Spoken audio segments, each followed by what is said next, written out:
Let me ask you something important. What if the province you choose to live in Canada decides how much you earn every single hour? Without you negotiating anything, same job, same hours, different province, different pay. In 2026, this will matter more than ever, because Canada does not have one minimum wage, and it has many, and they are changing. Today, I will give you a clear province-by-province breakdown of Canada's minimum wage plans for 2026, what is confirmed, what is expected, and what immigrants and students must understand before making life decisions. Stay with me till the end. This information can save you from costly mistakes. How minimum wage works in Canada, very important. Before we talk about provinces, let's understand the system. Canada does not have one national minimum wage. There are two levels. First, the federal minimum wage. This applies only to federally regulated jobs such as banks, airports, railways, telecommunications. Everyone else follows provincial minimum wage laws. Each province decides when to increase wages, how much to increase, whether increases follow inflation. This means where you live in Canada directly affects how much you earn. That is why province-by-province understanding is critical, especially for international students, temporary workers, new immigrants.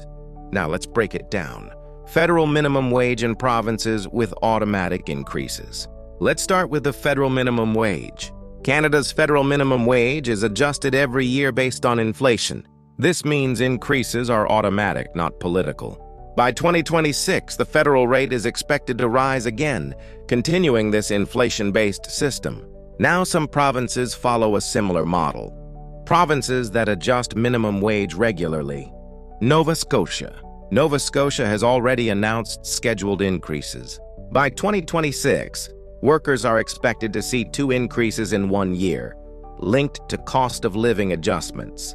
Prince Edward Island, PEI has a clear pattern of annual increases.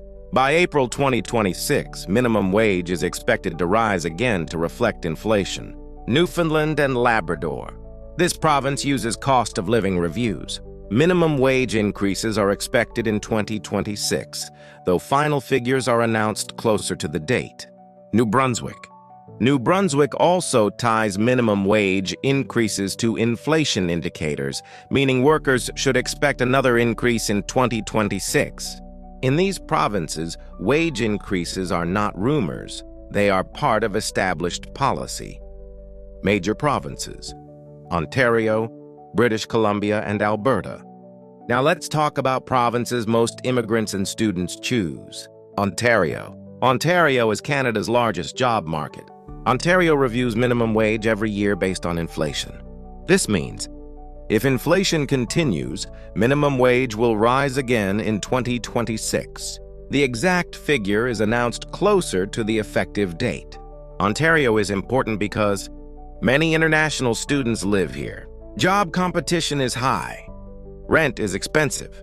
A higher minimum wage helps, but does not solve housing pressure. British Columbia. British Columbia also uses annual inflation-based increases. By 2026, BC workers are expected to see another increase. However, living costs in BC are among the highest in Canada. Higher wages often come with higher rent. This is why wage alone should not guide relocation decisions. Alberta. Alberta is different. Minimum wage increases are less frequent. Changes depend more on political decisions than automatic formulas. That means an increase in 2026 is possible, but not guaranteed until officially announced. Alberta often attracts immigrants due to lower taxes, lower rent compared to Ontario and BC.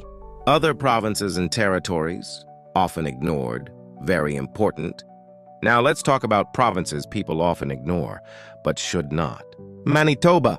Manitoba reviews minimum wage annually and often applies small but steady increases. Saskatchewan. Minimum wage changes are less frequent and announced officially. Workers must watch government announcements carefully. Quebec. Quebec adjusts minimum wage regularly and has a strong labor protection system. French language requirements matter here. Territories: Yukon, Northwest Territories, Nunavut. Territories often have higher minimum wages, but fewer jobs, higher living costs, limited opportunities. These areas suit specific job seekers, not everyone. What immigrants and students should do with this information? Now let's be practical. Minimum wage should never be your only decision factor. When choosing a province, consider minimum wage, rent, job availability, immigration pathways, lifestyle costs. For international students, higher minimum wage does not mean easier survival. Always calculate real monthly expenses. For immigrants, use minimum wage as a starting safety net, not a long-term plan. Focus on skills, certifications, and growth. Wage increases help, but smart planning matters more. So yes, Canada's minimum wage changes for 2026 are real, but they are different in every province. There is no one-size-fits-all answer. Where you live in Canada will determine how much you earn, how far your money goes, how comfortable your life is. If this breakdown helped you, like the video, subscribe for clear Canada immigration and work updates. Share this with someone planning Canada. In the next video, I'll break down which provinces are best for students versus workers in 2026. Thank you for watching. I'll see you in the next one.